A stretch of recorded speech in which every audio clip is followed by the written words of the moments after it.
ഇന്ന് രാജ്ഭവനിൽ വെച്ച് സ്കൗട്ട്സിന്റെ ഒരു പരിപാടിയിൽ പ്രസംഗിച്ച ശേഷം മന്ത്രി ശിവൻകുട്ടി വേദി വിട്ടിറങ്ങിപ്പോയ സംഭവം വളരെ ലജ്ജാകരമാണ്. ഒരു മന്ത്രി ഒരിക്കലും ചെയ്യാൻ പാടില്ലാത്ത നിന്ദയാണ്. ഗവർണറുടെ രാജ്ഭവൻ എന്ന് പറയുന്നത് അത് ഭരണഘടനാപരമായി ഈ കേരളത്തിന്റെ ഭരണ നിർവഹണത്തിന്റെ ചുമതല വഹിക്കുന്ന, അതിന്റെ തലവൻ വസിക്കുന്ന അദ്ദേഹത്തിന്റെ പ്രവർത്തന കേന്ദ്രമാണ്. അവിടെ വെച്ച് നടക്കുന്ന പരിപാടികൾക്ക് പ്രോട്ടോകോൾ ഉണ്ട്. വേദിയിൽ ഇരിക്കേണ്ടവരെല്ലാം കൃത്യസമയത്ത് തന്നെ എത്തിച്ചേരുകയും അതിനുശേഷം ഗവർണർ എത്തുകയും പരിപാടി തീരുന്നതുവരെ എല്ലാവരും, വേദിയിലുള്ളവരും സദസ്സിലുള്ളവരും അതിൽ പങ്കെടുക്കുകയും ഗവർണർ വിട്ടുപോയതിന് ശേഷം എല്ലാവരും മടങ്ങിപ്പോവുകയാണ് പതിവ്. പക്ഷെ ഇന്ന് സംഭവിച്ചത് എന്താണ്? ഇന്ന് മന്ത്രി, വിദ്യാഭ്യാസ വകുപ്പ് കൈകാര്യം ചെയ്യുന്ന മന്ത്രി, ഈ കേരളത്തിലെ ലക്ഷക്കണക്കിന് വരുന്ന വിദ്യാർത്ഥികളിൽ ദേശീയ ബോധവും രാജ്യസ്നേഹവും പകർന്നുകൊടുത്ത് അവരെ വിദ്യാഭ്യാസപരമായി ഉന്നതിയിലേക്ക് കൊണ്ടുവരാൻ ബാധ്യസ്ഥമായിട്ടുള്ള വിദ്യാഭ്യാസ വകുപ്പ് മന്ത്രി അവിടെ താമസിച്ചു വന്നു എന്നുള്ളത് മാത്രമല്ല, അദ്ദേഹം നടത്തിയ പ്രസംഗം എത്ര ജുഗുപ്സാവഹമാണ്. അവിടെ ഏതോ ഒരാളുടെ ചിത്രം ഇരിക്കുന്നു എന്ന് പറഞ്ഞുകൊണ്ട് ഭാരതാംബയെ തള്ളിപ്പറയുക മാത്രമല്ല, അദ്ദേഹം ആ കൊച്ചു കുട്ടികളുടെ ഇളം മനസ്സിലേക്ക് അസഹിഷ്ണുതയുടെയും നിന്ദയുടെയും നിഷിദ്ധ ചിന്തകൾ കടത്തിവിടുകയാണ് ചെയ്തത്. ഒരിക്കലും ഒരു വിദ്യാഭ്യാസ വകുപ്പ് മന്ത്രി ചെയ്യാൻ പാടില്ലാത്തതാണ്. മാത്രവുമല്ല, അദ്ദേഹം അവിടെ നിന്നും ഈ യോഗം ബഹിഷ്കരിക്കുന്നു എന്ന് പറഞ്ഞ് ഇറങ്ങിപ്പോയത് അനവസരത്തിലാണ്. കാരണം അവിടെ ദേശീയ ഗാനം ആലപിക്കുന്നതുവരെ അദ്ദേഹം ഇരിക്കാൻ പ്രോട്ടോകോൾ അനുസരിച്ച് ബാധ്യസ്ഥനാണ്. ഒരു രാജ്ഭവനിൽ നടക്കുന്ന പരിപാടികളെക്കുറിച്ച് വളരെ വ്യക്തമായി ഏതൊരു മന്ത്രിക്കും ബോധ്യമുണ്ട്.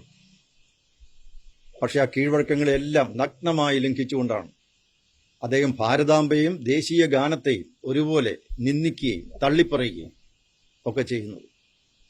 ഈ ഭാരതത്തിന്റെ ഇതിലെ ജനങ്ങൾ വൈവിധ്യമുള്ള ജനസമൂഹമാണ്. അവരെല്ലാം തമ്മിൽ കോർത്തിണക്കുന്നത് ദേശീയ വികാരമാണ്. കാവി നിറത്തോട് അദ്ദേഹത്തിന് ഇത്രയധികം അസഹിഷ്ണുത എന്തുകൊണ്ടുണ്ടാകുന്നു? കാവി കൊടി പിടിക്കുന്ന ഭാരതാംബയാണ് അദ്ദേഹത്തിന് എതിർപ്പുള്ളതെങ്കിൽ അദ്ദേഹത്തിന് അത് നേരത്തെ തന്നെ ഈ പരിപാടിയുടെ വിവരങ്ങൾ അറിയിച്ചപ്പോൾ പറയാമായിരുന്നു. പക്ഷേ രാജ്ഭവനിൽ ഇങ്ങനൊരു പരിപാടി നടക്കുമെന്നും അതിൽ ഭാരതാംബയുടെ ചിത്രം ഉണ്ടാകുമെന്നും അറിഞ്ഞുകൊണ്ട് തന്നെയാണ് അദ്ദേഹം അവിടെ വന്നത്. നിലമ്പൂർ ഇലക്ഷൻ നടക്കുന്ന ഈ ദിവസം ഭാരതാംബയെ തള്ളിപ്പറഞ്ഞുകൊണ്ട് രാജ്ഭവനിൽ ഇങ്ങനെ ഒരു അനിഷ്ട സംഭവങ്ങൾ എന്തെങ്കിലും ഉണ്ടാക്കി, അസുഖകരമായ ഒരു സംഭവവികാസമുണ്ടാക്കി അവിടെ നിന്നും ഇറങ്ങിപ്പോയാൽ 10 വോട്ട് നിലമ്പൂരിൽ കിട്ടും എന്നുള്ള തെറ്റിദ്ധാരണയാണ് അദ്ദേഹത്തെ പ്രേരിപ്പിച്ചത് എന്നുള്ള കാര്യത്തിൽ യാതൊരു സംശയവുമില്ല. അദ്ദേഹത്തിന് അവിടെ അദ്ദേഹത്തോട് പുഷ്പാർച്ചന നടത്തണമെന്ന് പറഞ്ഞിട്ടില്ല. ഭാരതാംബയെ വന്ദിക്കണം എന്ന് അദ്ദേഹത്തോട് ആരും ആവശ്യപ്പെട്ടിട്ടില്ല.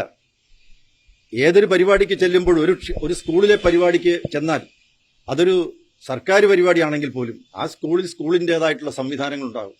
അതിനോട് പൊരുത്തപ്പെടുകയാണ് ഏതൊരു മന്ത്രിയും ചെയ്യാറ്.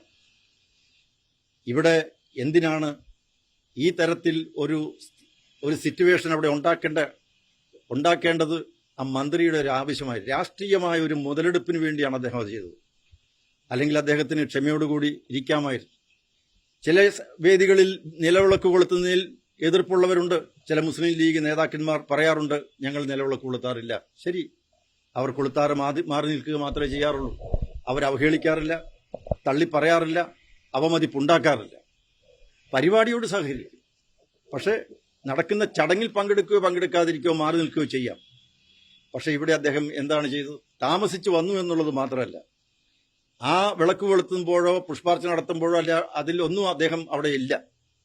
അപ്പോൾ മനഃപൂർവ്വം കരുതിക്കൂട്ടി വന്ന് ഈ ഗവർണറെ അപമാനിക്കണമെന്നുള്ള ഉദ്ദേശത്തോടു കൂടി തന്നെയാണ് അദ്ദേഹം വന്നത്.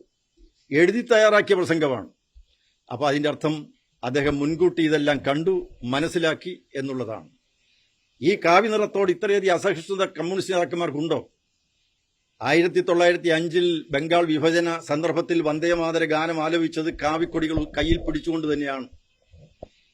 മഹാത്മാഗാന്ധി കാവ്യ നിറത്തെക്കുറിച്ച് എത്രയോ വളരെ വ്യക്തമായി പറഞ്ഞിട്ടുണ്ട്. അദ്ദേഹം പറഞ്ഞിരിക്കുന്നത് ആത്മസമർപ്പണത്തിന്റെയും ധൈര്യത്തിന്റെയും ത്യാഗത്തിന്റെയും നിറമാണ് കാവ്യം എന്നാണ്. വിവേകാനന്ദ സ്വാമികളോട് വിദേശത്ത് വെച്ച് ചോദിച്ചു, എന്താണ് നിങ്ങൾ ഈ കാവ്യ നിറത്തിലുള്ള വസ്ത്രം ധരിച്ചിരിക്കുന്നത്? അദ്ദേഹം വളരെ വ്യക്തമായി മറുപടി പറഞ്ഞു, എന്റെ വസ്ത്രത്തിന്റെ നിറം ഭാരതത്തിന്റെ മണ്ണിന്റെ നിറമാണ്, അത് ത്യാഗത്തിന്റെ നിറമാണ്. വ്യക്തമായി അദ്ദേഹം പറഞ്ഞിട്ടുണ്ട്. ഞാൻ കാവ്യ ധരിച്ചത് എന്റെ ജീവിതം ഭാരതത്തിന് സമർപ്പിച്ചതിന്റെ അടയാളമാണ് എന്നാണ് അദ്ദേഹം പറഞ്ഞത്. എത്രയോ മഹാത്മാക്കൾ കാവ്യയെക്കുറിച്ച് പറഞ്ഞിട്ടുണ്ട്. RSS എന്ന് പറയുന്ന പ്രസ്ഥാനം 1925 മാത്രം രൂപീകരിച്ചതാണ്.